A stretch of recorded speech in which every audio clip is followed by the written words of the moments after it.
Do you need a big Takealot account to make money?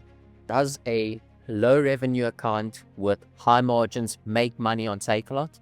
Well, today I'm going to break down exactly how much the small account has made me in the last 30 days. So I'm going to be using TSeller for this example. This is the profitability analytics tool that you can access on TSeller.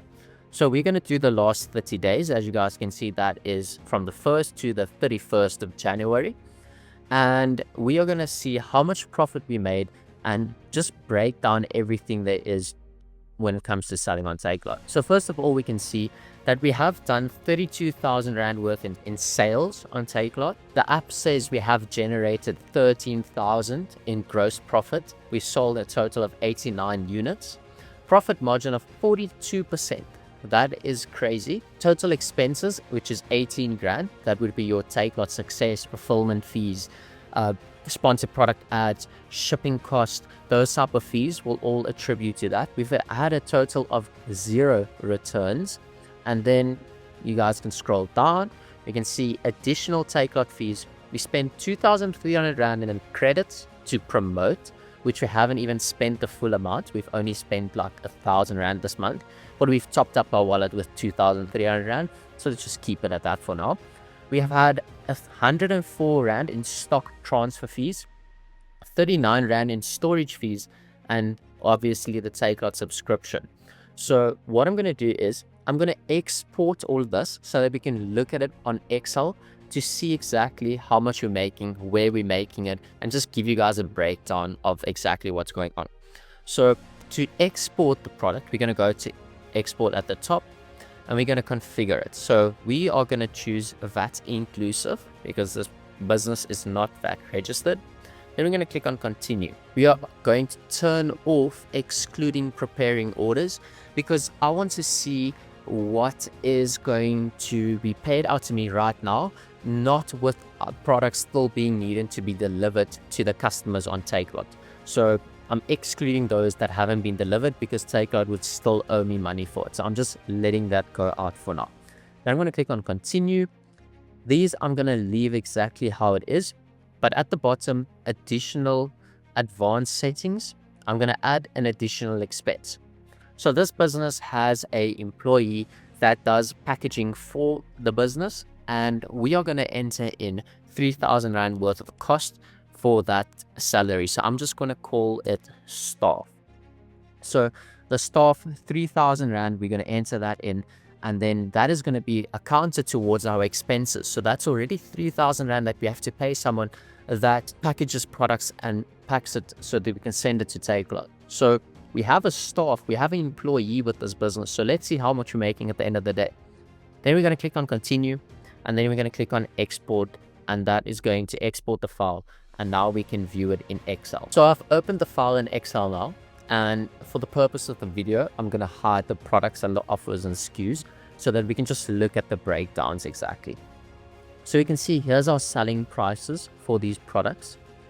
Then if we scroll right a little bit, we can see our average selling price.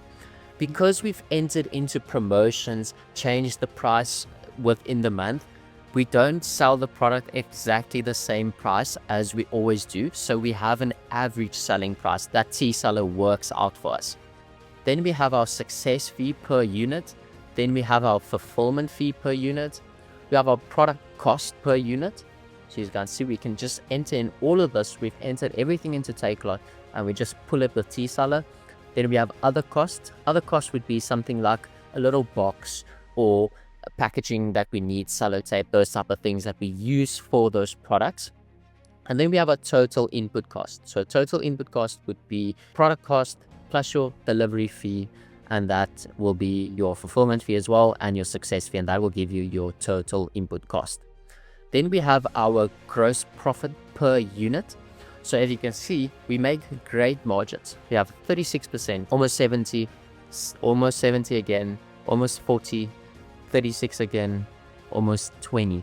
This one, our product cost is entered in wrong, so it shows it's a red that we're losing money, but we're actually not. We have just entered in our product cost wrong. Shows the product cost is 230 Rand, which is wrong. The product cost is actually 23 Rand. So then we're going to scroll right, and then we'll see how many units we actually sold.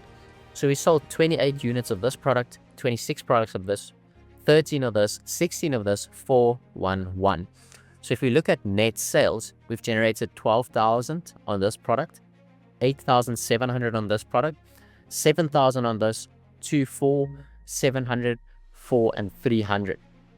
Then this is our total success fee and fulfillment fee, and our total product cost, our total delivery, our total other cost, and then our total input cost for all of these sales. So for 28 units, our total input cost was 6,878. Our total net sales was 12,000. So we left with a gross profit of 5,200 Rand for this individual product. And it breaks it down for every single product. So as we can see, our gross margin stays consistent. Then if we scroll right, now we come to the additional fees. And now this is where it gets interesting, because this is where a lot of people actually lose money when they sell on Takealot. So we have our advertising credits, 2,300 Rand we've spent on that. Stock transfers, 103 Rand and 50 cents. Our storage fees, 39 Rand.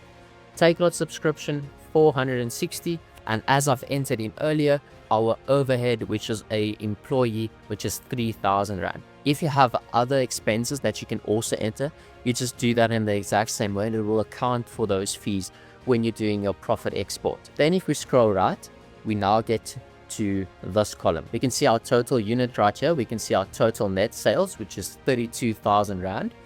We can see our total input cost, which is 15,400. And we can see our total additional fees, which is 5,900. Our total gross profit after our product cost, shipping, all our additional expenses, we are left with 10,600 Rand. So that means we've made 33% gross margin on this 32K. So we made 10K profit on an account that did 32K revenue. So do you need a big account to make revenue on Takealot? You don't.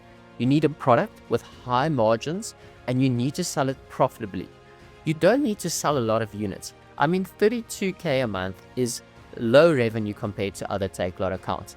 But to get 33% gross profit on 32 grand is amazing.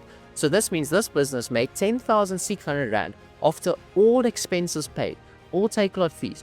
They put 10,600 Rand in the bank, and that is what they have after everything. So is it profitable selling on Takealot?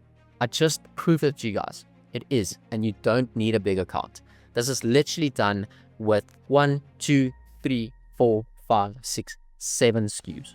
7 SKUs has generated this business 10,600 Rand in gross profit. So you don't need a big Takealot account. Just need to make sure that you are aware of your numbers.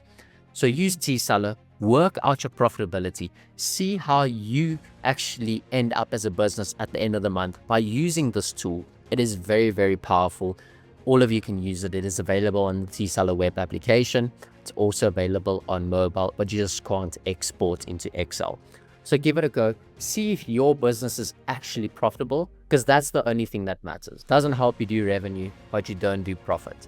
So give it a go. Let us know if your business is profitable, or were you also caught in the trap of Takealot fees and you're losing money.